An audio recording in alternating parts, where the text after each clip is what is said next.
Hello friends, कैसा सब लोग। तो फ्रेंड्स, आज की वीडियो के अंदर मैं आपके लिए लेकर आया हूं आपकी संस्कृत की मैराथन क्लास। देखिए, जो आपके एग्जाम में आपकी लैंग्वेज पूछी जाती है, दो लैंग्वेज आती है। पहले थोड़ा सा चीजें समझिए, उसके बाद फिर आप लोगों के लिए जो मैं आपकी संस्कृत की क्लास है उसको स्टार्ट करूंगा। पहले कुछ चीजें समझिए, उसके बाद फिर मैं आप लोगों के लिए स्टार्ट करने वाला हूं, ठीक है।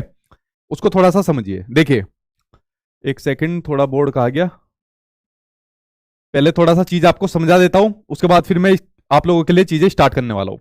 आपके एग्जाम में दो लैंग्वेज आप लोगों ने ली हुई है। कोई भी आप लोगों ने दो लैंग्वेज ली हो, यानी दो भाषा ली हो, तो दो लैंग्वेज आप लोग लेते हो अपने एग्जाम के अंदर।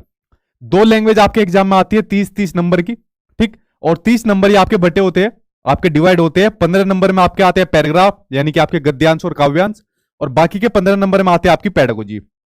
सेम जो आपकी दूसरी नंबर की जो लैंग्वेज होती है, सेम उसमें भी आपका यही आपका पैटर्न होता है, ठीक। अब एक लैंग्वेज, अगर आप लोगों की संस्कृत मैराथन क्लास है, तो जहां तक संभावना है आपने पहली लैंग्वेज अपनी हिंदी ली होगी, इतना मैं यकीन मानकर चल रहा हूं, ठीक है। तो पहली लैंग्वेज जहां तक है आपने हिंदी ली होगी, इतना मैं मानकर चल रहा हूं। और दूसरी लैंग्वेज आप लोगों ने ली हुई है अपनी संस्कृत, आप लोगों ने ली हुई है, ठीक। या मान लीजिए हिंदी की जगह कोई भी आप लोगों ने ली हुई है।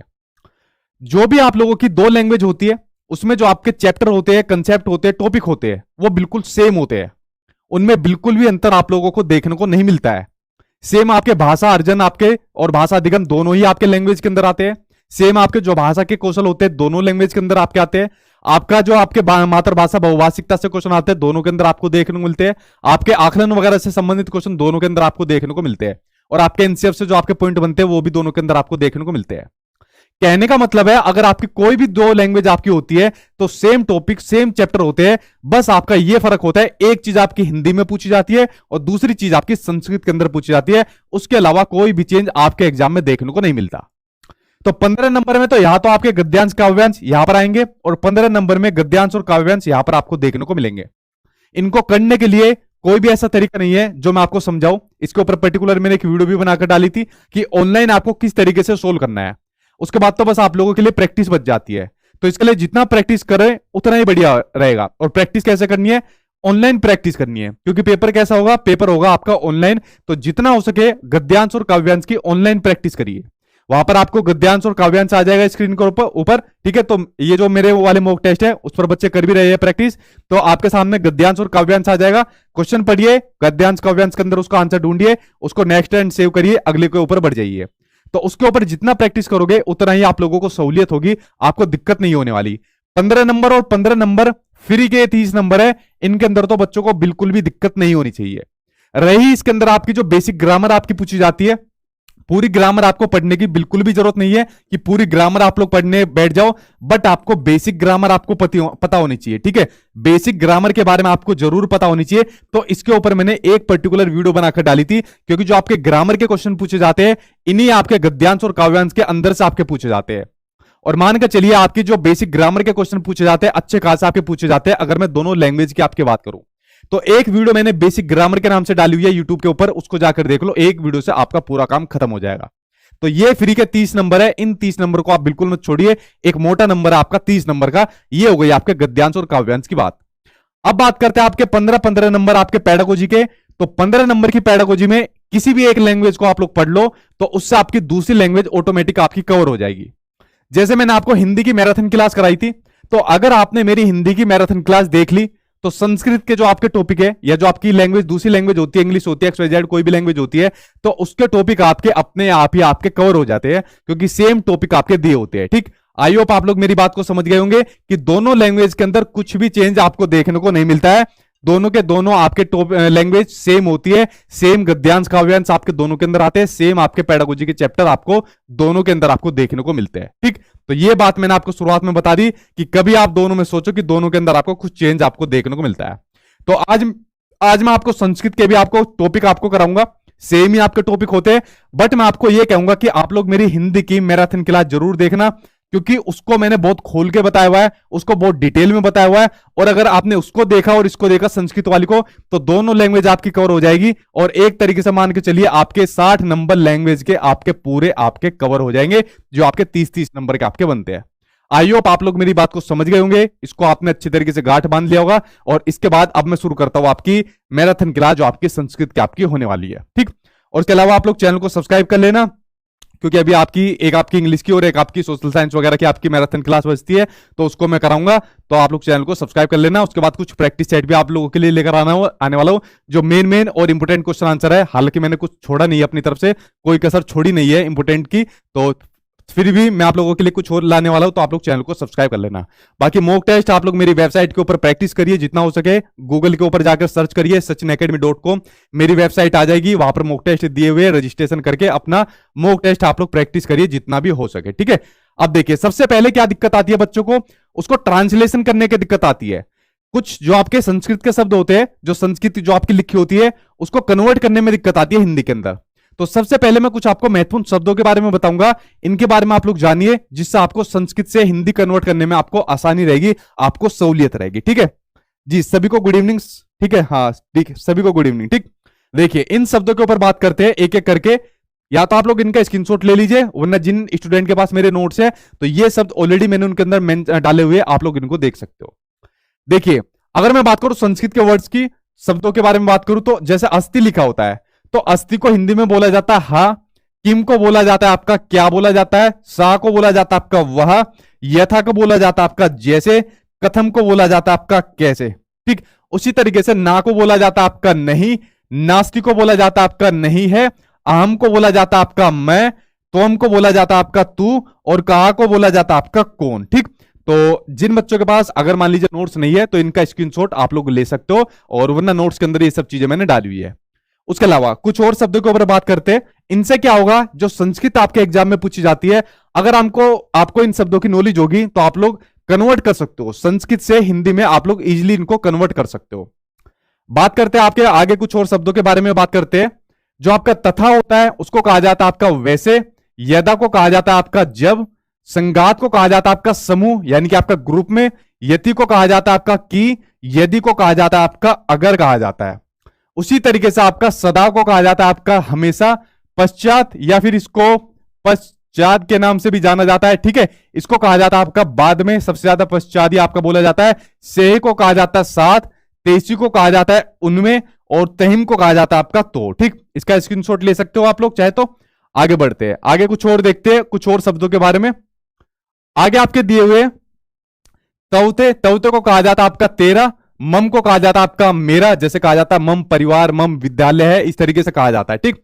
तस्य को कहा जाता है आपका उसका, कर्म को कहा जाता है कार्य यानी काम, मार्ग को कहा जाता है आपका रास्ता, अद्य को कहा जाता है यानी आज, अपि को कहा जाता है अभी, चा को और, यत्न को कहा जाता है प्रयत्न, अधोलिखित को कहा जाता है नीचे दिए गए। जैसे आपका एग्जाम में ऑप्शन को दिया होता है क्वेश्चन कि अधिलिखित तो आपका अधोलिखितेषु, और फिर आगे आगे डैश डैश करके क्वेश्चन दिया होता है, तो ये आपका मतलब होता है नीचे दिए गए कथनों में से, और फिर जो भी आपको क्वेश्चन आपको दिया होता है, ठीक है।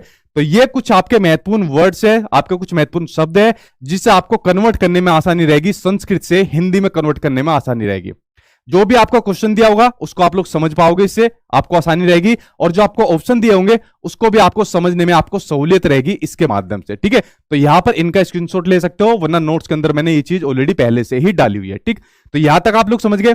अब इसके बाद अब आगे बढ़ते हैं हम कुछ महत्वपूर्ण आपके टॉपिक के ऊपर, जो आपके सेम आपके हिंदी और आपके जो आपकी लैंग्वेज होती है दोनों के अंदर आपके पूछे जाते हैं। देखिए पहले जो आपके टॉपिक है आपका मातृभाषा, मदर टंग वाला, और आपका बहुभाषिकता। ये आपका ऐसा टॉपिक है जो आपकी सभी लैंग्वेज के अंदर आता है, चाहे आपकी कोई भी लैंग्वेज आप लोगों ने ली हो। बात करें मातृभाषा की, तो मातृभाषा के बारे में चाहे आपका एनसीएफ 2005 हो, चाहे आपकी नेशनल एजुकेशन पॉलिसी 2020 हो, चाहे आपका राइट टू एजुकेशन 2009, तो सभी ने मातृभाषा को क्या माना है, सभी ने इसको बड़ा ही महत्वपूर्ण माना है। क्या माना है, सभी ने बच्चों की जो मातृभाषा होती है इसको बड़ा ही क्या माना है, महत्वपूर्ण माना है, ठीक है। इसको कभी भी प्रॉब्लम यानी कि बाधा के रूप में नहीं माना, और इसको क्या माना है कि बच्चों को ज्यादा से ज्यादा अवसर दिए जाए इसकी मातृभाषा में कम्युनिकेट करने के, जिससे ज्यादा से ज्यादा बच्चा अपनी मातृभाषा में बोल सके, क्योंकि जितना ज्यादा बच्चा अपनी मातृभाषा में बोलेगा, कम्युनिकेट करेगा, विचारों का आदान प्रदान करेगा मातृभाषा में, उतना ही ज्यादा उसका कॉन्फिडेंट भी उसका बढ़ता चला जाएगा, ठीक है। तो ज्यादा से ज्यादा अवसर देने चाहिए बच्चों को उसकी मातृभाषा में। एनईपी 2020 ने तो यहां तक कहा हुआ है कि आपकी क्लास 8 तक आपका जो शिक्षण का आपका माध्यम होना चाहिए वो उसकी मातृभाषा में उसका माध्यम होना चाहिए। इसको एक किसके रूप में माना है, इसको एक हमेशा एक संसाधन के रूप में माना गया है, एक रिसोर्स के रूप में आपकी मातृभाषा को माना गया है। चाहे किसी की भी मातृभाषा हो, बच्चे की मातृभाषा हो, या चाहे आपके ऑल ओवर इंडिया किसी भी स्टेट की जो मातृभाषा होती है उसको माना गया है, ठीक है।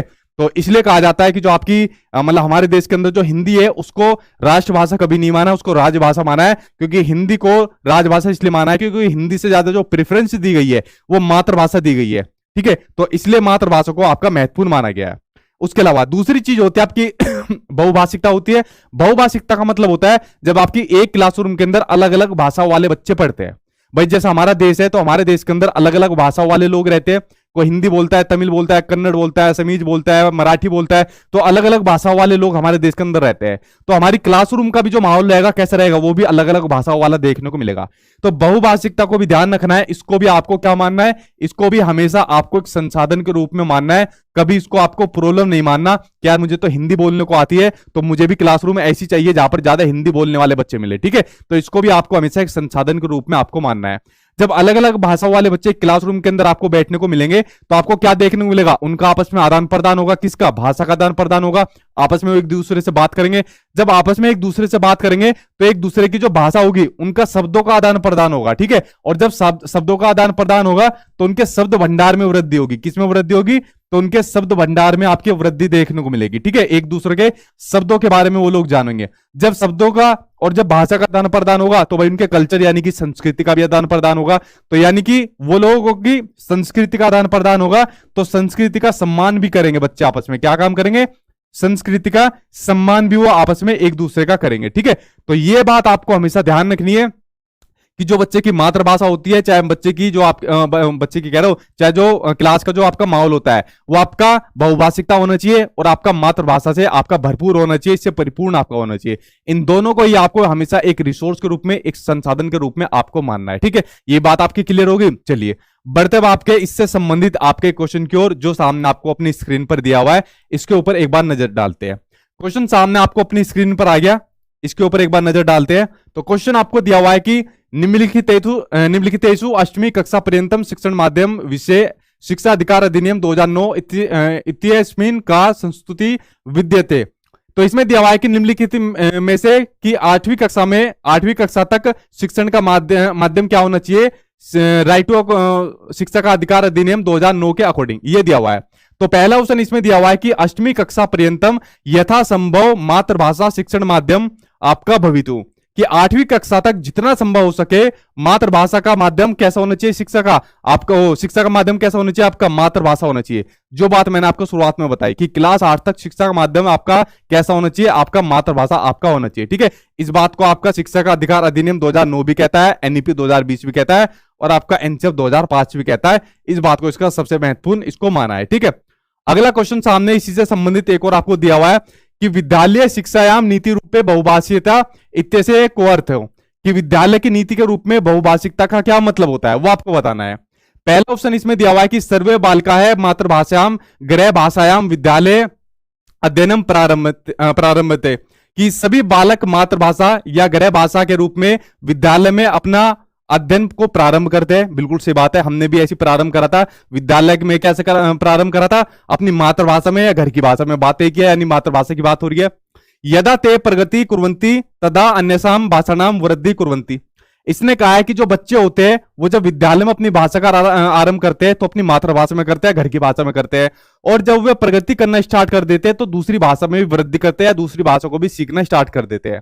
तो ये बात हो रही है, यहाँ पर बहुभाषिकता की बात हो रही है, या फिर मातृभाषा पर आधारित आपकी बहुभाषिकता की बात हो रही है, या फिर आपकी मातृभाषा पर आधारित आपकी बहुभाषिकता की बात हो रही है, ठीक है। तो ये क्वेश्चन भी कई बार आपके सीटेट के एग्जाम में बहुभाषिकता की बात हो रही है, सीटेट के एग्जाम में ये क्वेश्चन भी आपका पूछा जा चुका है, ठीक है। तो यहां पर आपको क्या मानना है, दोनों को महत्वपूर्ण मानना है। और आपका बच्चा जो स्टार्ट करता है स्कूल में पहले अपनी मातृभाषा में स्टार्ट करता है, उसके बाद वो दूसरी लैंग्वेज को अपना स्टार्ट कर देता है, ठीक है। तो यहां पर ये पॉइंट आपका क्लियर हुआ।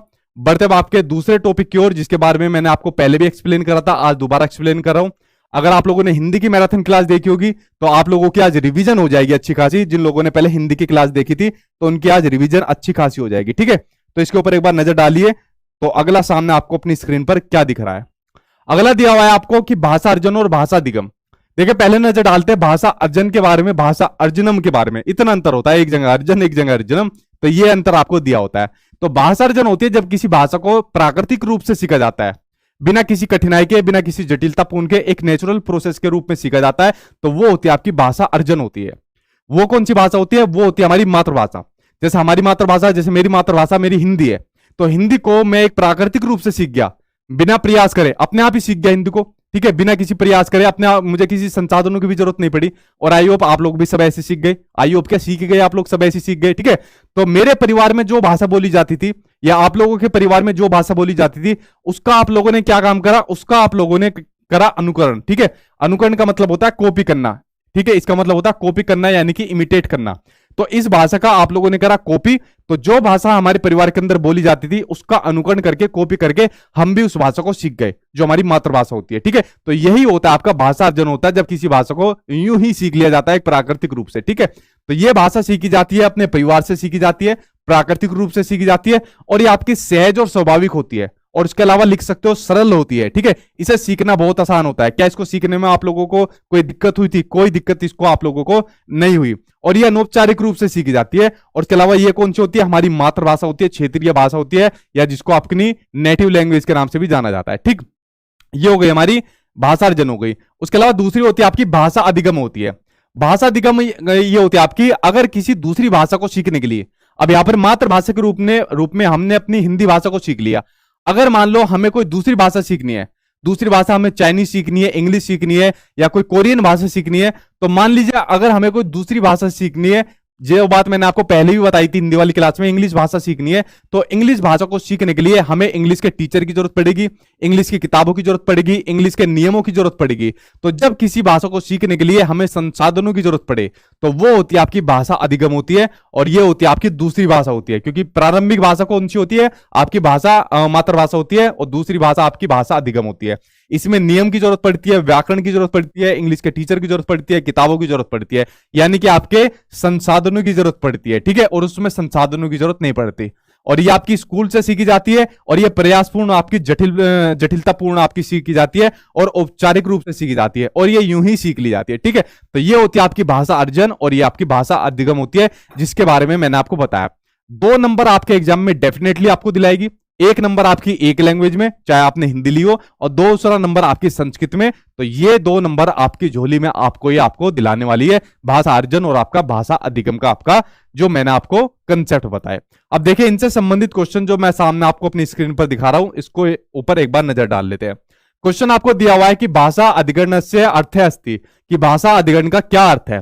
पहला दिया हुआ है इसके ऑप्शन के अंदर कि भाषा व्याकरण से नियमानाम शिक्षणम, कि भाषा के व्याकरण के नियमों का शिक्षण दिया जाता है इसके अंदर। तो भाषा के व्याकरणों का शिक्षण किस में दिया जाता है? भाषा अर्जन में या भाषा अधिगम में? तो भाषा अधिगम में दिया जाता है, ना कि भाषा अर्जन में। तो पहला ऑप्शन तो आपका गलत हो जाएगा।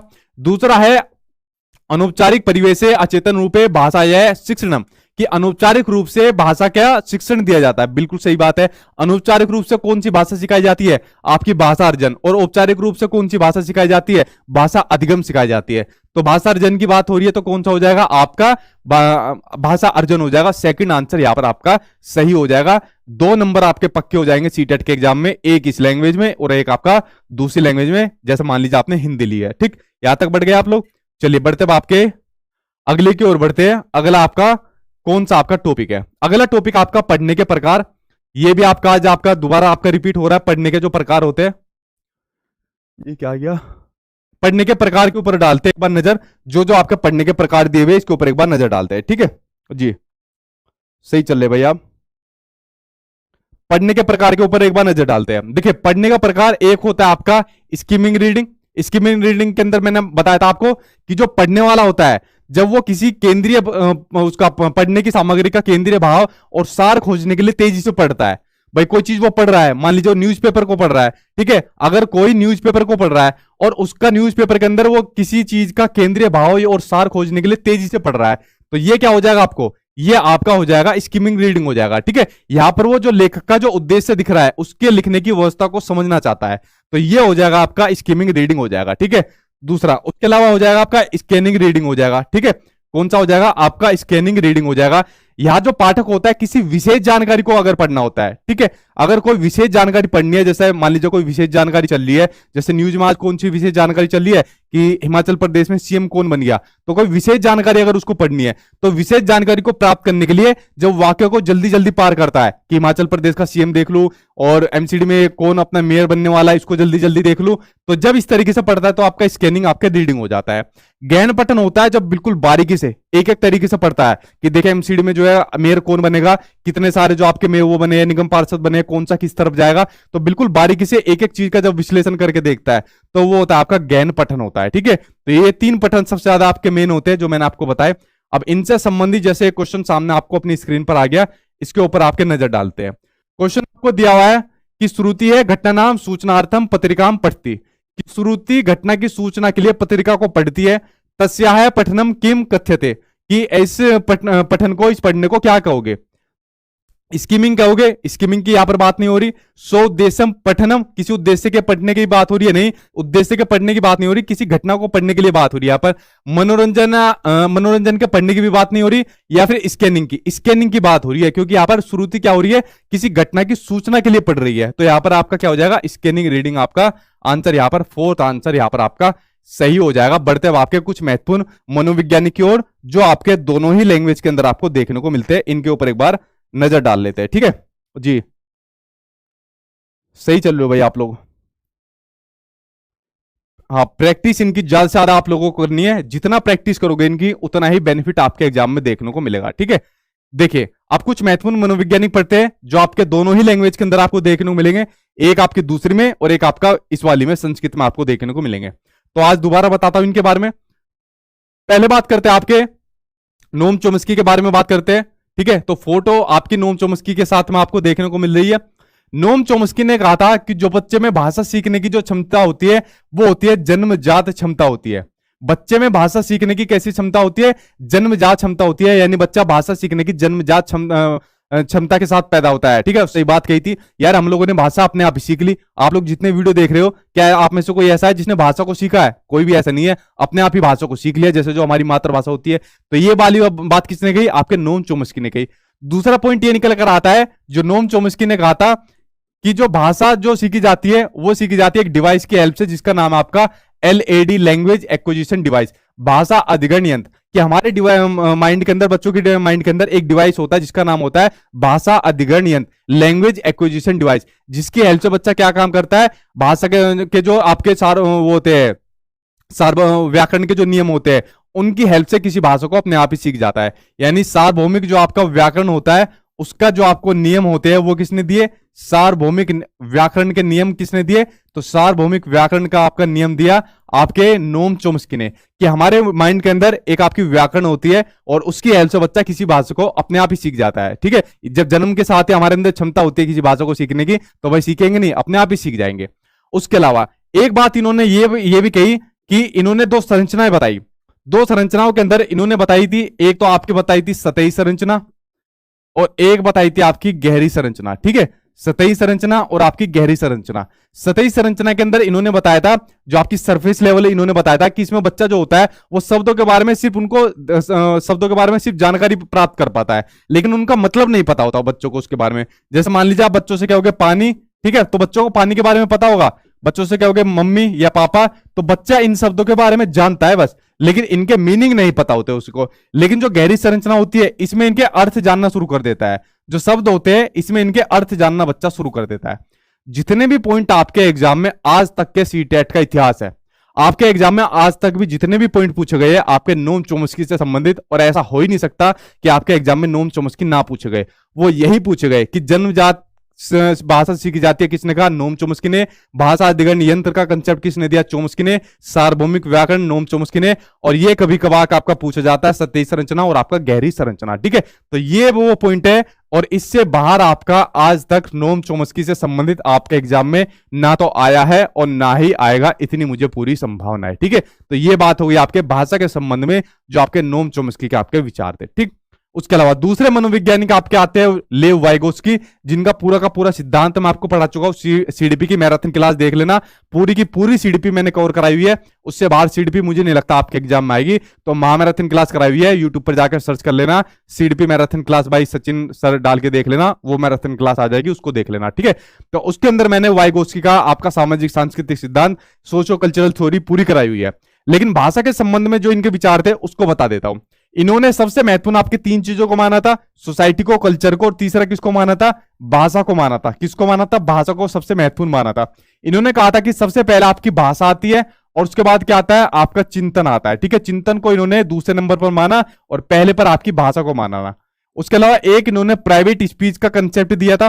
प्राइवेट स्पीच का कंसेप्ट इन्होंने दिया, जिसको कहा जाता है आपका संभाषण कहा जाता है, जिसको संभाषण कहा जाता है। ठीक है, या भाषण भी जिसको कह देते हैं। जब बच्चा अपने काम को सेल्फ रेगुलेट करने के लिए जिस स्पीच का यूज करता है वो होता है आपका प्राइवेट स्पीच होता है। जैसे आप लोग क्या काम करते हो, जैसे कोई लड़की कपड़ों की तय लगाते हुए, ठीक है, कपड़ों की तय भी लगा रही है और उसके अलावा बोल भी रही है। ठीक है, तो कपड़ों की तय लगाते हुए और बोल भी रही है, तो जब अपने काम को रेगुलेट करने के लिए जिस भाषा का यूज कर रही है तो वो होती है उसकी प्राइवेट स्पीच होती है। जैसे आप लोग वीडियो देख रहे हो और वीडियो देखते हुए आप लोगों को ये काम करना है कि यार सचिन सर की मैराथन क्लास देखनी है, तो यूट्यूब पर गए, सर्च मारे CTET marathon class by Sachin sir, तो बोल भी रहे हो, ठीक है, उसके अलावा यूट्यूब में सर्च भी कर रहे हो, तो अपने काम को रेगुलेट करने के लिए जिस भाषा का यूज कर रहे हो वो होती है आपकी प्राइवेट स्पीच आपकी होती है। ठीक है, ये बात इनकी होगी आपके वाइगोत्स्की की। उसके अलावा जीन पियाजे का आपका पूरा सिद्धांत भी मैं आपको सीडीपी की मैराथन क्लास में करा चुका हूं। ठीक है, लेकिन उसके अलावा इन्होंने भाषा को ज्यादा महत्व नहीं दिया। इन्होंने जो ज्यादा महत्व दिया आपके चिंतन को ज्यादा महत्व दिया, थिंकिंग को ज्यादा महत्व दिया, और इन्होंने ये कहा कि पहले बच्चे में चिंतन आता है और उसके बाद आपकी क्या आती है, आपकी भाषा आती है। ठीक है, ये बात इन्होंने आपकी बताई थी। उसके अलावा अगले मनोवैज्ञानिक आते हैं आपके स्किनर आते हैं, बीएफ स्किनर आपके आते हैं। इनका सिर्फ एक ही क्वेश्चन आज तक आपके सीटेट के एग्जाम में आया और यही आगे भी आएगा, जो भाषा के संबंध में इनका विचार था कि भाषा सिर्फ अनुकरण के माध्यम से सीखी जाती है, इमिटेशन के माध्यम से सीखी जाती है, ड्रिल एंड प्रैक्टिस के माध्यम से सीखी जाती है। मतलब सिर्फ हम कॉपी करके भाषा को सीख सकते हैं जैसे हमने अपनी मातृभाषा को सीखा। ठीक है, तो स्किनर का क्या क्वेश्चन आएगा कि भाषा सिर्फ अनुकरण के माध्यम से सीखी जाती है। किसके, सिर्फ अनुकरण के माध्यम से भाषा को सीखा जाता है। तो ये पॉइंट जितने भी थे सभी मैंने आपको बता दिए, जो सामने आपको अपनी स्क्रीन पर दिख रही है। तो ये सभी महत्वपूर्ण मनोवैज्ञानिक है, उसके ये सभी के बारे में मैंने आपको बता दिया। ठीक है, हाँ बिल्कुल सही हो गया। आई होप यहां तक आपको चीजें कवर हो गई होगी जो मैंने आपको बता दी। आपके महत्वपूर्ण मनोवैज्ञानिक एक अभी आपका बचता है,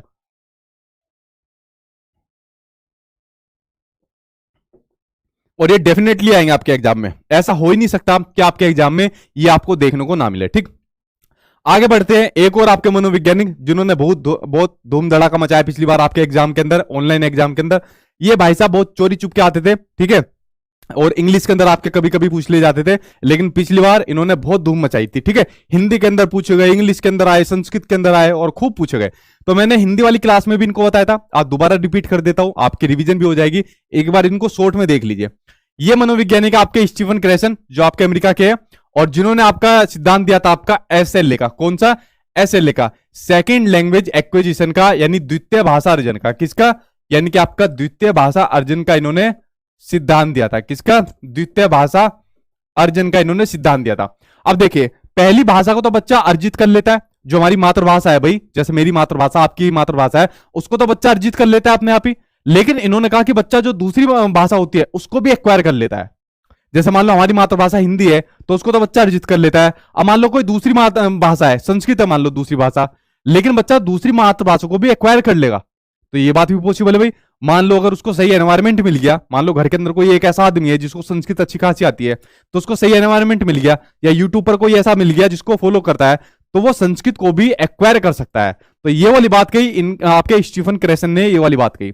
तो इसके लिए इन्होंने 5 परिकल्पनाएं दी, इन्होंने 5 हाइपोथेसिस दी, 5 परिकल्पनाएं दी कि इनके माध्यम से बच्चा क्या है, अपनी इन जो दूसरी भाषा होती है उसको एक्वायर कर लेता है। ठीक है, देखिए पहली थी इन्होंने अर्जन और अधिगम की आपकी परिकल्पना, जिसमें बच्चा किसी भाषा को एक्वायर कर लेता है। मान लो उसने संस्कृत को एक्वायर कर लिया। दूसरी थी उन्होंने निगरानी, यानी मॉनिटरिंग, आपकी हाइपोथेसिस, मॉनिटर आपकी परिकल्पना, निगरानी। मान लो उसने उसको एक्वायर तो कर लिया, लेकिन उसको सही तरीके से एक्वायर करना नहीं है। मान लो बच्चा लिख रहा है देश लिख रहा है, ठीक है, और देश को सही तरीके से उसको मॉनिटर करा, तो उसको बताया कि बेटा देश ऐसे नहीं ऐसे लिखा जाता है। ठीक, तो उसको मॉनिटर करा। और सबसे इंपॉर्टेंट आपकी बचती है निवेश परिकल्पना।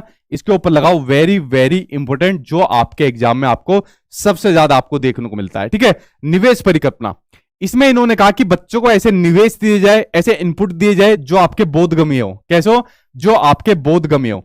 बोधगम्य का मतलब होता है कि ऐसे इनपुट दिए जाए, ठीक है, जो बच्चे का जो भाषा का जो अवसर होता है उस भाषा के अवसर से, उस भाषा की क्षमता से उसको ज्यादा के उसको अवसर प्रदान किया जाए।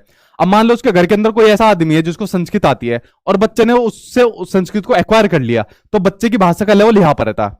तो बच्चों को अब ऐसे भाषा के अवसर उपलब्ध कराया जाए, या तो उसको स्कूल में भेजो या किसी और कोचिंग के अंदर भेजो, या उसको यूट्यूब के जरिए कुछ ऐसी और ऑनलाइन फैसिलिटी प्रोवाइड कराया जाओ कि उसके बच्चे के भाषा के लेवल से उसको ज्यादा ही उससे ज्यादा उसको भाषा के अवसर उपलब्ध कराया जाए, कि बच्चे की भाषा का तो क्षमता यहां पर है और उसको भाषा के अवसर को उपलब्ध कराया जाए यहां तक, तो ताकि बच्चे की भाषा का क्षमता का जो लेवल है वो बढ़ सके और वो भी क्या हो सके, उसके बराबर आ सके। ठीक है, तो ऐसे उसको बोधगम्य निवेश उपलब्ध कराया जाए। ठीक है, ताकि उसकी भाषा का जो लेवल है, क्षमता का लेवल है, वो क्या हो सके, बढ़ सके। तो ये ऐसे उसको इनपुट उपलब्ध कराया जाए।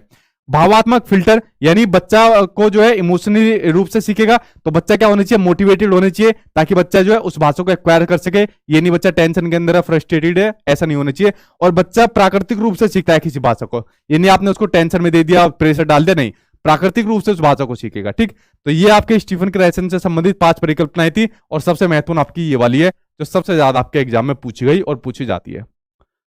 अब देखिए एक क्वेश्चन सामने आपकी स्क्रीन पर आ गया कि कस्य विचारे मानवा है भाषा अधिगम नियंत्रण सा जायन्ते यत् तान भाषा अधिगमे सहायकम भवति।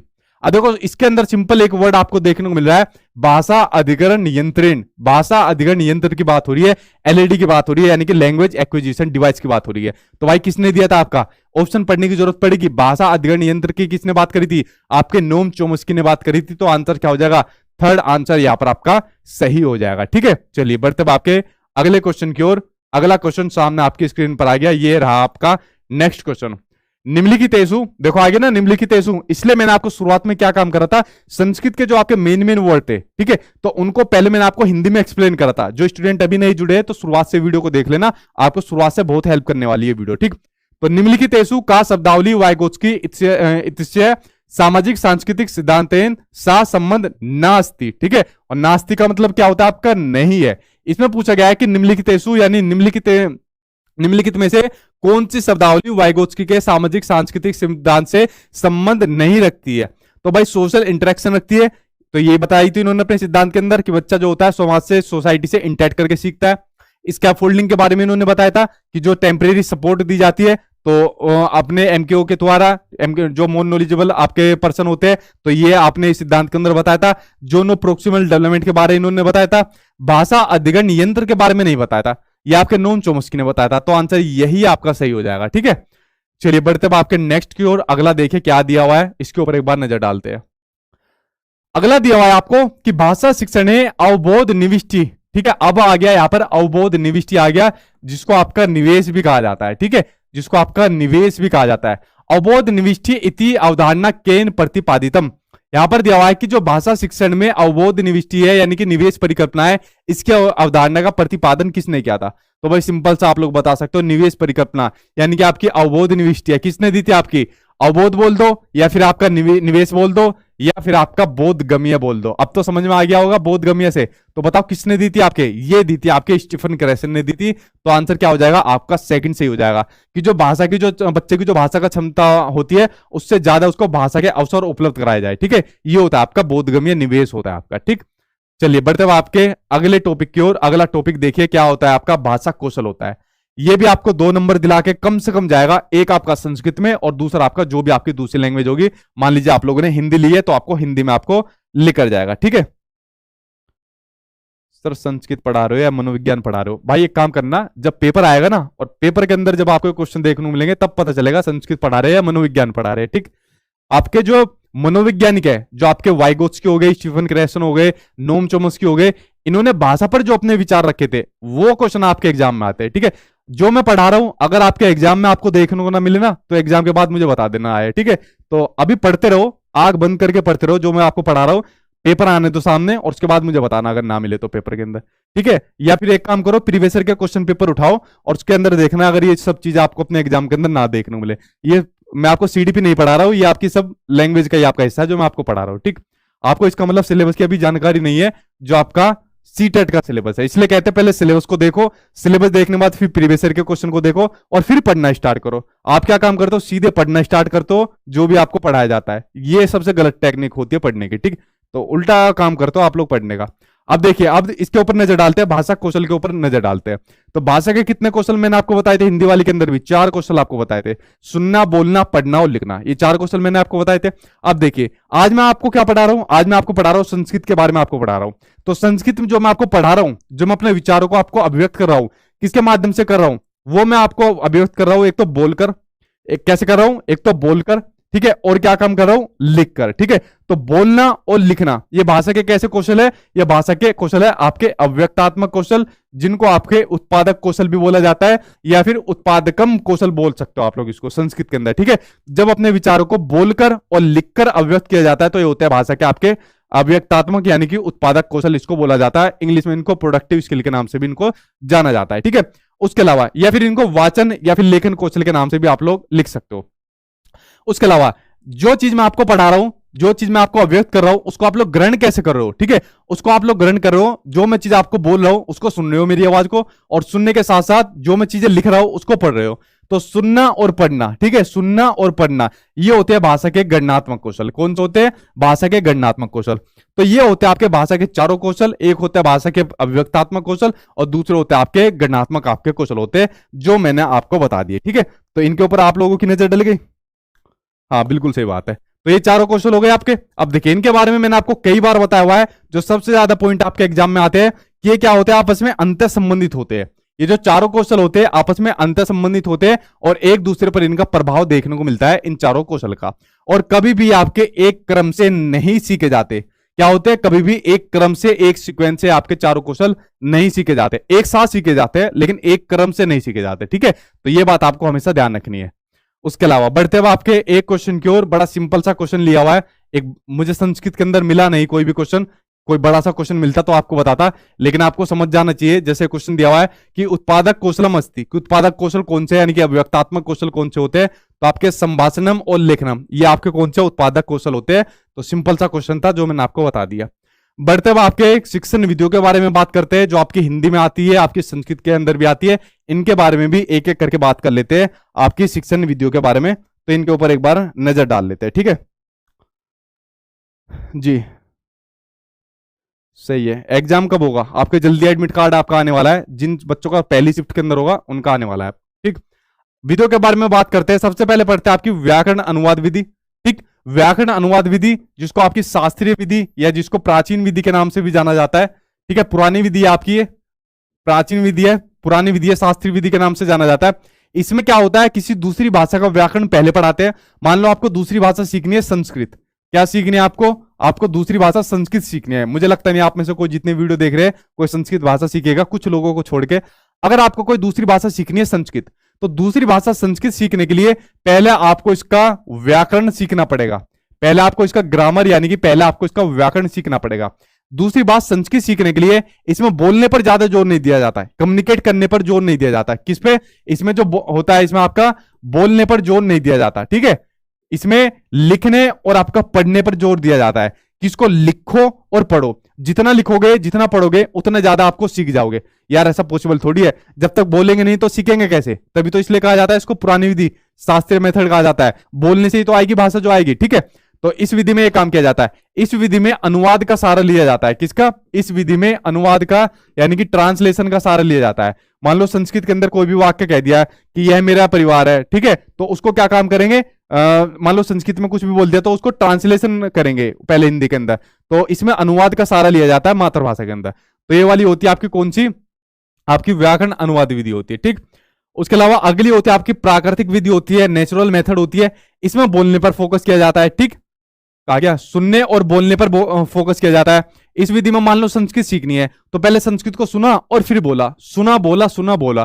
तो जितना ज्यादा सुनेंगे और उतना फिर जितना ज्यादा बोलेंगे उतना ज्यादा किसी भाषा को हम लोग सीख जाएंगे। तो ये होती है आपकी प्राकृतिक विधि होती है, ठीक है। तो इसमें आपका भाषा को जल्दी सीख जाते हैं इस वाली विधि के अंदर, ठीक है। चलिए अगली देखते हैं, ब्रेन स्टॉर्मिंग देखते हैं, जिसके बारे में मैंने आपको बताया। इस विधि में बच्चों को क्या काम करते हैं, इस विधि में पहले बच्चों को कोई समस्या दी जाती है। समस्या देने के बाद, जैसे मैंने आपको कोई समस्या दे दी कि बताओ सीटेट का एग्जाम कैसे आप लोग पास करोगे, तो सीटेट की मैंने आपको समस्या दे दी और समस्या देने के बाद आप लोगों के दिमाग में क्या होनी शुरू होगी, आप लोगों के दिमाग में उथल पुथल होना शुरू हो गई, ठीक है। और यही उथल पुथल की जो ये प्रक्रिया होती है आपके दिमाग में, यही होती है आपकी ब्रेन स्टॉर्मिंग होती है। उसके बाद आप लोग इसका समस्या का समाधान करना स्टार्ट कर दोगे, ठीक है कि यार चलो इनके जो नोट्स है उनको जल्दी निचोड़ डालते हैं, ठीक है, इनकी मैराथन देखते हैं और प्रैक्टिस करते हैं मॉक टेस्ट की, क्योंकि ऑनलाइन आपका एग्जाम है। तो जब दिमाग में इस तरीके की उथल पुथल होती है किसी समस्या के समाधान के लिए, तो ये होती है आपकी मस्तिष्क उद्दीलन विधि, ब्रेन स्टॉर्मिंग आपका मेथड होता है।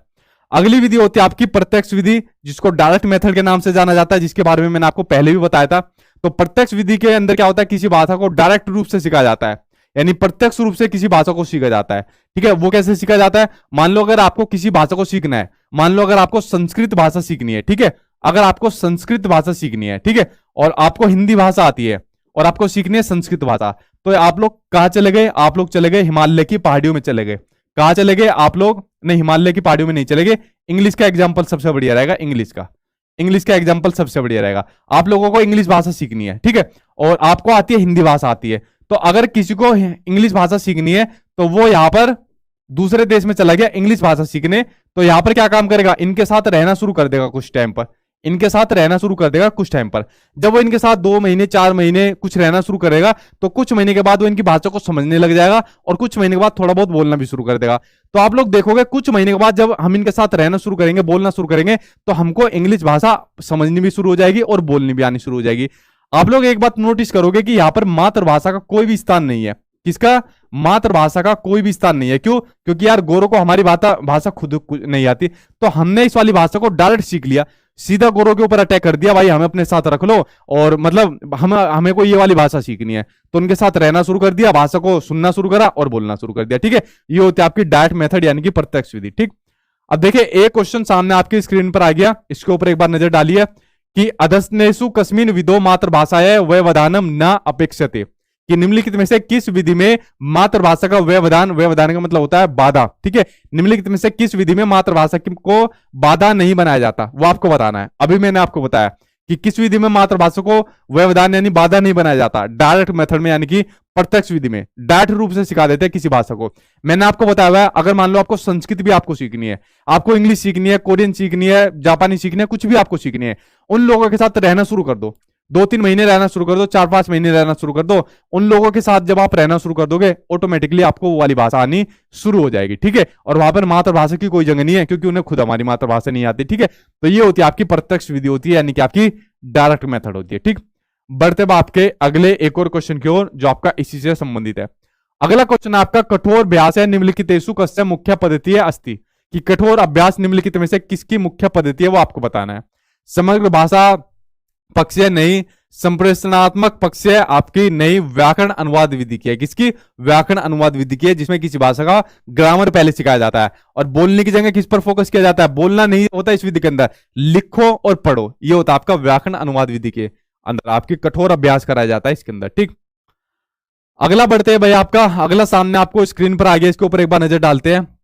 कचित अध्यापक है काचित शब्दांश स्पष्टतया श्याम पठले लिखित छात्रा तान सौलेखन पुस्तकियाम लिखन्ति वर्तनी शिक्षण प्रविधिषु निम्नलिखितेषु का है प्रविधा सर्वोत्तमा अस्ति। यहाँ पर कहा हुआ है कि यहाँ पर कोई अध्यापक है, वो यहाँ पर किसी श्यामपट मतलब ब्लैक बोर्ड पर शब्दों को लिखता है और शब्दों को लिखने के बाद अपने छात्रों से कहता है कि जो वो लिख रहा है उसको अपने किस पर लिखो, अपनी पुस्तक में लिखो, खुद की पुस्तक में लिखो। तो यहाँ पर वो किस अपनी विधि का यहाँ पर वो यूज कर रहा है, तो उस विधि का क्या नाम है आपका, कीड़ा विधि है आपका नहीं, अभ्यास विधि है नहीं, आपकी प्रतिलेखन विधि है। तो इस विधि को क्या कहा जाता है, आपकी प्रतिलेखन विधि कहा जाता है। यानी जब ये टीचर कहता है, जैसा आप लोग वीडियो देख रहे हो, मैं कहता हूं कि जो भी चीज मैं लिख रहा हूं, ठीक है, मैं जो भी चीज लिख रहा हूं कि अपनी कॉपी खोल लो या अपना रजिस्टर खोल लो और खोलने के बाद जो जो चीज मैं लिख रहा हूं उसको उसके अंदर लिखते जाओ। तो ये विधि होती है आपकी प्रतिलेखन विधि, कि जो चीज मैं लिख रहा हूं या जो चीज मैं बोल रहा हूं, ठीक है, उसको अपनी कॉपी के अंदर लिखते जाओ। तो इस विधि को आपकी प्रतिलेखन विधि कहा जाता है, ठीक है। इसको आप लोग समझ गए। चलिए बढ़ते हुए आपके नेक्स्ट की ओर, अगला आपका क्या दिया हुआ है इसके ऊपर एक बार नजर डाल लेते हैं। हाँ बिल्कुल सही भाई। अगला दिया हुआ है आपको कि हिंदी के बारे में, इसके बारे में एक बार नजर डाल लीजिए। एक बार दोबारा एक्सप्लेन कर देता हूं आपको, आई होप आपको पहले भी पता चल गया होगा। हिंदी के अंदर मैंने आपको बताया हुआ है कि हिंदी भारत की क्या है, राजभाषा है, ना कि आपकी क्या है, राष्ट्रभाषा है। हिंदी हमारी क्या है, राजभाषा। बताओ हिंदी दिवस कब मनाया जाता है, आप लोग कमेंट बॉक्स में बताओ। उसके अलावा संविधान की 8वीं अनुसूची में कितनी भाषाएं शामिल है? आपकी 22 भाषाएं शामिल होती है। असमिया, बांग्ला, गुजराती, हिंदी, कन्नड़, कश्मीरी, कोंकणी, मलयालम, मणिपुरी, मराठी, नेपाली, ओडिशा, पंजाबी, संस्कृत, सिंधी, तमिल, तेलुगु, उर्दू, बोडो, संथाली, मैथिली और आपकी डोगरी। ये 22 भाषा हमारी 8वीं अनुसूची के अंदर हमारी शामिल है। उसके अलावा शास्त्रीय भाषा ये 6 शास्त्रीय भाषाएं, तमिल, तेलुगु, कन्नड़, संस्कृत, मलयालम और आपका उड़िया, ये 6 शास्त्रीय भाषाएं शामिल है। तो कुछ बेसिक जानकारी थी भाषाओं से संबंधित जो मैंने आपको बता दी। ठीक है, आज आपकी एक थोड़ी रिवीजन भी होती चली जाएगी आपकी भाषाओं के बारे में। अब बात करते हैं आपके लेखन के बारे में। तो लेखन के बारे में एक एक पॉइंट के ऊपर एक बार नजर डाल लेते हैं लेखन के बारे में। हाँ, 14 सितंबर, बढ़िया भाई, 4 नहीं 14।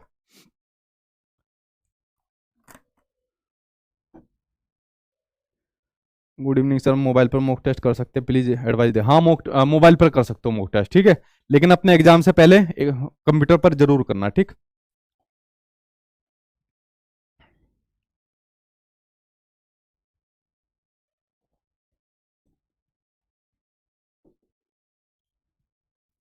सर मॉक टेस्ट में 125 से ज्यादा नहीं जाता है, बढ़ाओ भाई, 125 से ज्यादा बढ़ाओ। अगर मॉक टेस्ट में 125 जा रहा है तो स्कोर तो सही आ रहा है आपका, 125 लेके जाओ इसे, और अपने एग्जाम से पहले 140 के आसपास तक लेके जाओ, ठीक। अगला देखो, लेखन के बारे में बात करते हैं। देखिए, कोई भी जो लेखन होता है सबसे बढ़िया आपका वो लेखन माना जाता है, मैंने आपको पहले ही बताया हुआ है, जिसमें विचारों को प्रोत्साहन मिलता है, जिसमें बच्चों को कहा जाता है कि बेटा अपने विचारों को लिखिए, ठीक है। उस लेखन को सबसे बढ़िया लेखन आपका माना जाता है, कि जिसमें बच्चों के विचारों की अभिव्यक्ति को मौका दिया जाता है, कि बेटा जो भी कल आपने पूरे दिन की एक्टिविटी के अंदर जो भी आपने कुछ करा उसको अपने शब्दों के अंदर आप लोग लिखिए, ठीक है। उस लेखन को सबसे बढ़िया लेखन आपका माना जाता है। उस लेखन के अंदर आपके उद्देश्य स्पष्ट होने चाहिए, कि वो लेख जो लिखा जा रहा है उस लेख के क्या आपके उद्देश्य है, क्या पर्पज है उस लेखन का, उसके अंदर आपके स्पष्ट उद्देश्य होने चाहिए। व्याकरण की शुद्धता उसके अंदर होनी चाहिए, कि कहां पर कोमा लगाना है, कहां पर फुल स्टॉप लगाना है, कहां पर क्वेश्चन मार्क लगाना है, तो व्याकरण की शुद्धता उस लेखन के अंदर आपकी होनी चाहिए। और रचनात्मकता यानी कि क्रिएटिविटी उस लेखन के अंदर होनी चाहिए। अगर आप बच्चों को अभिव्यक्ति के मौके दोगे, ठीक है, अगर विचारों को प्रोत्साहन दोगे, तो वहां पर क्रिएटिविटी तो अपने आप ही आपको देखने को आपको मिल जाएगी। तो इस प्रकार आपके लेखन की आपको कुछ ये विशेषताएं होनी चाहिए जो आपका अच्छा आपका लेखन होता है, ठीक। और देखते हैं आपके लेखन की प्रक्रिया उपागम। लेखन की प्रक्रिया उपागम ये कहती है कि जो स्टूडेंट होता है वो लेखन को जो लिखता है वो तरीके से लिखता है, ठीक है। तो लेखन की प्रक्रिया उपागम बोला जाता है कि लिखने को लिखने से सीखना, ठीक है। अब देखिए, हमने जो लिखना सीखा था, जो भी चीज हम सीखते हैं लिखना सीखते हैं भाई, जो भी चीज आज तक हमने लिखनी सीखी है, तो इसको सीखा कैसे है? लिखने से ही तो सीखा है। जितना हम लोग लिखते गए भाई, सबसे पहले हमने आ नार ई की मात्रा सीखी, फिर वाक्य बनाना, शब्द बनाना सीखे, वाक्य बनाना सीखे, तो इस तरीके से हमने सीखा। तो हमने जो लिखना सीखा है ना, वो लिखने से ही सीखा है। तो लिखने से लिखना सीखने को ही क्या कहा जाता है? लेखन का प्रक्रिया उपागम। यानी लिखने की जो प्रक्रिया होती है वही आपका क्या होता है? लेखन का प्रक्रिया उपागम होता है। कोई बच्चा ऐसा हुआ है जिसने सीधे अपने आप एक वाक्य बनाना सीख लिया, एक कविता बनानी सीख ली, एक पैराग्राफ सीख लिया? नहीं। तो लिखने को लिखने से सीखना, यही होता है आपका लेखन का प्रक्रिया उपागम होता है, ठीक है। इसको आप लोग समझ गए। आगे बढ़ते हैं, एक बढ़ते हैं भैया आपका श्रुत लेख के बारे में पढ़ते हैं। श्रुत लेख क्या होता है? ये आपके एग्जाम में बहुत पूछा जाता है। श्रुत लेख होता है आपका सुनकर लिखे हुए लेख को कहा जाता है आपका श्रुत लेख। वो लेख जो आपका सुनकर लिखा हुआ होता है। जैसे जो टीचर होता है, टीचर क्या काम करता है? कुछ अपनी तरफ से बोलता है, कॉपी में से कुछ बोल दिया या अपनी तरफ से कुछ बोल दिया, और बच्चे फिर क्या काम करते हैं? उस चीज को अपनी कॉपी के अंदर नोट डाउन करते रहते हैं। तो वही होता है आपका श्रुत लेख होता है, यानी सुनकर लिखा हुआ लेख को कहा जाता है आपका श्रुत लेख आपका कहा जाता है, ठीक है। जिसको पहले इमला बोलते थे, ठीक है। तो इमला जो है आपका क्या है? आपका श्रुत लेख है, ठीक। चलिए बढ़ते अब आपके आगे की ओर बढ़ते हैं। इससे संबंधित क्वेश्चन जो सामने आपको अपनी स्क्रीन के ऊपर आ गया, इसके ऊपर एक बार नजर डालते हैं। क्वेश्चन आपको दिया हुआ है कि लेखन प्रक्रिया है अवस्था नाम समुचितम क्रमम चुनित, ठीक है। कि लेखन की प्रक्रिया की यहां पर अवस्था का आपका क्रम क्या होगा? तो बताओ लेखन की प्रक्रिया आपकी क्या होनी चाहिए, उसका एक सीक्वेंस यहां पर आपको एक क्रम दिया हुआ है। देखिए, सबसे पहले अगर मैं ऑप्शन देखूं तो सबसे पहली प्रक्रिया होती है आपकी ब्रेन स्टॉर्मिंग होती है, जिसमें आपके विचारों में उत्तेजना होनी चाहिए, ठीक है। तो सबसे पहली प्रक्रिया आपकी ब्रेन स्टॉर्मिंग होती है। मान लो आपको किसी पॉइंट के ऊपर लेख लिखना है। मान लो भाई आपको बेरोजगारी के ऊपर लिखना है। किसके ऊपर? मान लो आपको बेरोजगारी के ऊपर लेख लिखना है। बेरोजगारी के ऊपर लेख लिखना है कि हमारे देश के अंदर बेरोजगारी बहुत ज्यादा फैलती जा रही है, कैसे इसको कम करेंगे यार, ये तो बहुत गंभीर विषय है। तो सबसे पहले आपके सामने समस्या होनी चाहिए, लेख का टॉपिक होनी चाहिए। उसके बाद क्या होनी चाहिए? ब्रेन स्टॉर्मिंग सबसे पहला टॉपिक है, क्योंकि जब तक माइंड में उथल पुथल नहीं होगी, जब तक माइंड के अंदर विचारों का वो नहीं होगा, तो तूफान नहीं आएगा, तब तक जो है किसी भी पॉइंट के ऊपर आपके आपके कंसेप्ट क्लियर नहीं होंगे, कंसेप्ट नहीं आएंगे, ठीक है। तो सबसे पहली चीज होती है आपकी ब्रेन स्टॉर्मिंग होती है। उसके बाद आपका आएगा, इसके अंदर आएगा आउटलाइन आएगी, यानी कि रूपरेखा बनाओगे। फिर आप लोग क्या काम करोगे, दूसरे नंबर पर अपनी रूपरेखा बनाओगे। यार बेरोजगारी का इतना बड़ा कारण क्या है, इससे पहले ही बेरोजगारी चलती आ रही है, आजादी के बाद से चलती आ रही है, तो क्यों इतनी ज्यादा बेरोजगारी है, ठीक है। तो इसकी एक आपने क्या काम करोगे, एक रूपरेखा आप लोग बनाओगे। रूपरेखा बनाने के बाद आप लोग क्या काम करोगे, एक प्रारूप बनाओगे, एक ड्राफ्ट बनाओगे आप लोग, कि कैसे इस बेरोजगारी को कम किया जाए, कौन कौन से वो स्टेप है जिससे बेरोजगारी को कम किया जा सकता है, ठीक है। तो इसका आप लोग एक ड्राफ्ट बनाओगे, एक प्रारूप बनाओगे। उसके बाद आप लोग क्या काम करोगे, आप लोग इसमें करोगे, इसको फिर रिवाइज करोगे। जो आपने ड्राफ्ट बनाया है कि बेरोजगारी को कम करने के क्या उपाय है, कौन कौन सी स्कीम ला सकते हैं, तो फिर इसको आप लोग क्या काम करोगे, रिवाइज करोगे। क्या उसके अंदर कुछ और तो ऐड नहीं करनी चाहिए चीज, जो चीज हमने इसके अंदर ऐड करी है, क्या उसके अंदर कुछ सुधार भी किया जा सकता है। फिर आप लोग क्या काम करोगे, उसको रिवाइज करोगे। रिवाइज करने के बाद फिर आप उसकी प्रूफ रीडिंग करोगे, ठीक है। क्या काम करोगे, प्रूफ रीडिंग करोगे कि यार सब चीज करके देख लिया, आप कोई गलती तो नहीं रहेगी, ठीक है, कोई लिखने के अंदर तो गलती नहीं रहेगी, तो उसकी प्रूफ रीडिंग करोगे लास्ट में, जो आपका काम होता है। और लास्ट में क्या काम कर दोगे, आप उसका समापन कर दोगे, यानी कि उसको फाइनलाइज कर दोगे। तो इस तरीके से जो आपकी लेखन की प्रक्रिया होती है, उसका जो आपका एक सीक्वेंस होता है, वो आपका कुछ इस तरीके से आपका चलने वाला है, आपका लेखन का आपका प्रक्रिया आपका चलने वाला है, ठीक है। तो ये आपका इस तरीके से क्रम आपका चलेगा, ठीक। तो चलिए बढ़ते आपके नेक्स्ट की ओर बढ़ते हैं। अगला आपको क्या दिया हुआ है, इसके ऊपर एक बार नजर डाल लेते हैं, ठीक। चलिए बढ़ते भाई आपके अगले की ओर। अगले का क्वेश्चन आपको क्या दिया हुआ है, इसके ऊपर एक बार नजर डालते हैं अगले क्वेश्चन की ओर। अगला क्वेश्चन आपको दिया हुआ है कि एक शिक्षक अष्टम कक्षायाम 10 वाक्य नाम अनुच्छेदम 100 छात्रान प्रति सौरम पठति एवं तान अवधानम दत्वा श्रोतुम निर्देशित छात्रे तम अनुसरते अनुच्छेदम पूर्ण लेखनीयम यत्र यथावत शब्द लेखनस्य आवश्यकता नास्ति ते अनुमान कल्पना श्रितुम स्वतंत्र है भवेयु अयम गतिविधि है की कथ्यते। यहां पर कहा जा रहा है कि कोई शिक्षक है भाई आपका, वो क्लास 8 का कोई शिक्षक है, वो आपके 10 वाक्य का कोई अनुच्छेद है तो बच्चों को सुनाता है, और सुनाने के बाद उनको कहता है कि जो अनुच्छेद मैं आपको सुना रहा हूं, और इसको आपको क्या काम करना है, इसको अपने खुद के शब्दों में आपको लिखना है। और खुद के शब्दों में आपको क्या काम करना है, इसका अनुमान लगाना है और कल्पना करके, ठीक है। यानी जो अनुच्छेद मैं आपको सुना रहा हूं, इसको सुनकर अपने खुद इसका अनुमान लगाओ, कल्पना करो और खुद के शब्दों में आप लोग इसको लिखिए। तो यहां पर पूछा जा रहा है कि ये जो गतिविधि है, इस गतिविधि को आप लोग इसको क्या कहोगे, अनुच्छेद श्रुत लेखम कहोगे, परस्पर श्रुत लेखम कहोगे, वाक्य श्रुत लेखम कहोगे, व्याकरण अनुवाद श्रुत लेखम कहोगे। देखिए इसको कहोगे आपको अनुच्छेद श्रुत लेखम कहोगे, क्योंकि टीचर यहां पर कह रहा है कि भाई जो अनुच्छेद मैं आपको बता रहा हूं, ठीक है, जो अनुच्छेद मैं आपको बता रहा हूं उसको आपको अपने शब्दों में आपको लिखना है, तो अनुच्छेदम श्रुत लेखम आपका हो जाएगा। या फिर यहां पर यह भी हो सकता है कि आपका रचनात्मक आपका श्रुत लेखम भी आपको देखने को मिलता है, जो कि आपका ऑप्शन के अंदर आपका नहीं है, ठीक है। तो रचनात्मक भी आपका देखने को मिल सकता था वैसे, तो आंसर आपका फर्स्ट के साथ आप लोग जा सकते हो। परस्पर श्रुत लेखम आपका इसलिए नहीं हो सकता, अगर बच्चे यहां पर आपस में इंटरेक्ट करके, ठीक है, आपस में एक दूसरे से सहयोगात्मक तरीके से इस अनुच्छेद को करते, तो आपका सेकंड आंसर भी आपका तब सही हो जाता आपका, वरना आंसर आपका फर्स्ट आंसर यहां पर आपका सही हो जाएगा श्रुत लेखम के बारे में, क्योंकि टीचर क्या काम कर रहा है, बोल रहा है और फिर लिखने के लिए कह रहा है, तो आपका श्रुत लेख है, यानी सुनकर लिखा हुआ आपका लेख है। अगला देखिए, अगला सामने आपको अपनी स्क्रीन पर आ गया कि छात्रा है लेखनस्य बहुव्यय स्तरेभ्य गच्छन्ति, कि छात्र जो होते हैं लेखन के बहुत सारे आपके स्तर से आपके गुजरते हैं। तो लेखनम प्रति ऐसा अवधारणा किम कथ्यते, तो लेखन की ऐसी अवधारणा को आप लोग क्या कहोगे।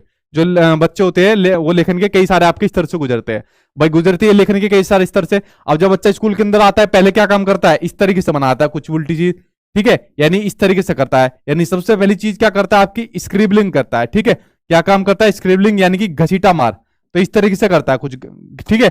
इसके बाद क्या काम करता है, एक लाइन में वो लिखना शुरू करता है तरीके से चीजों को, ठीक है, इस तरीके से चीजों को लिखना शुरू करता है। उसके बाद वो शब्द बनाना सीखता है, ठीक है, उसके बाद वो शब्द बनाना सीखता है, और उसके बाद फिर क्या काम करता है, वाक्य बनाना सीखता है, ठीक है, क्या बनाना सीखता है, वाक्य बनाना सीखता है वो कोई भी, ठीक।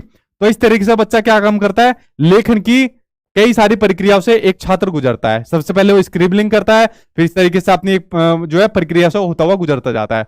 तो यहां पर पूछा हुआ है इस अवधारणा को क्या कहोगे, उत्पादन अवधारणा कहोगे, उत्पादन अवधारणा नहीं होगी, इसको प्रक्रिया अवधारणा कहोगे, लेखन की प्रक्रिया अवधारणा। मैंने क्या कहा था, लिखने को लिखने द्वारा सीखना, लिखने को लिखने द्वारा सीखना। अब बच्चा है लिखना सीख रहा है, और लिखना कैसे सीख रहा है, लिखने के द्वारा लिखना सीख रहा है। पहले उसने ये सीखा, फिर ये सीखा, फिर ये सीखा, फिर आगे ये सीखा। ठीक है, तो ये होता है आपका लेखन का प्रक्रिया उपागम, लिखने को लिखने द्वारा सीखना आपका। ठीक है, तो आंसर सेकंड आंसर यहां पर आपका सही हो जाएगा।